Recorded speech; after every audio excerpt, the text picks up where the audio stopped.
We've spent the last 2 semesters building a robot to meet the competition goals and do orbits, but we put too much power to the motors and it rammed against the wall and started grinding our gears.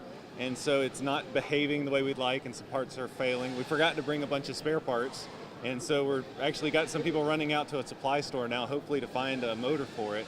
And so in a last minute last night, we went to Walmart and bought a remote control car for $10 and some snacks.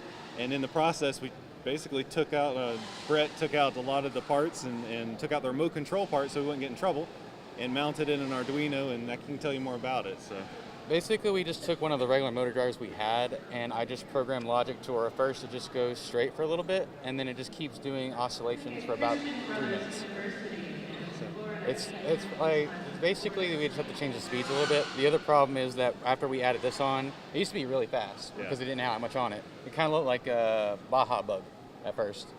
But now, because of the weight, it's slowing it down, so we had to increase the speed a little bit. So, I mean, in the robot that we had before, you've got code that's trying to tell it to go forward, to count lines, to do sensing for distance, for optics, for color, all that, and it got a little bit complicated.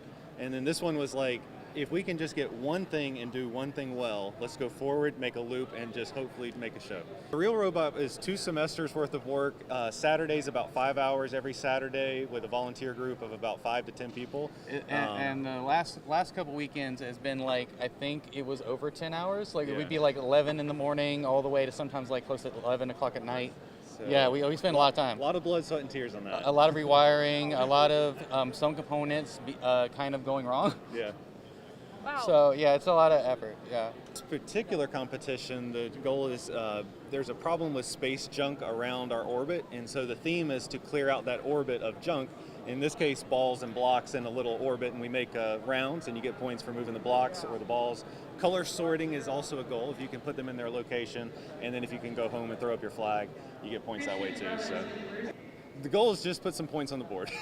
at this point, like if the other one doesn't actually do anything at all at this point, at least this will get at least us some points in the open competition. It's a little trash spot that could.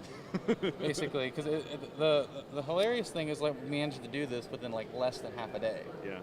So that was the hilarious bit. So we didn't actually think we actually could do it, and then I just took stuff I knew about reverse engineering RC cars, and I knew how most of them work. So basically, at first, we have it to where in the setup function, it just drives straight for a little bit, for about about a second.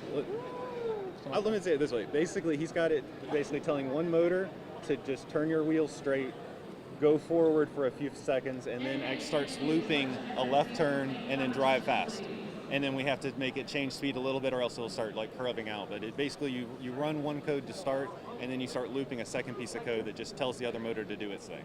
There's a little board, the inside there is called an Arduino. It's a little microcontroller. You can get them for about $16 on Amazon. And then the code's really easy. You just write it, and they have a lot of things. A lot of the projects here are built on that. And so you just take a USB and you plug it in, and then you upload it, and go from there. It runs off C. Yeah, and it has a little chip called Motor Driver. It basically allows you to send the motors forward and backwards. Yeah, and send power to them and everything. And change speed.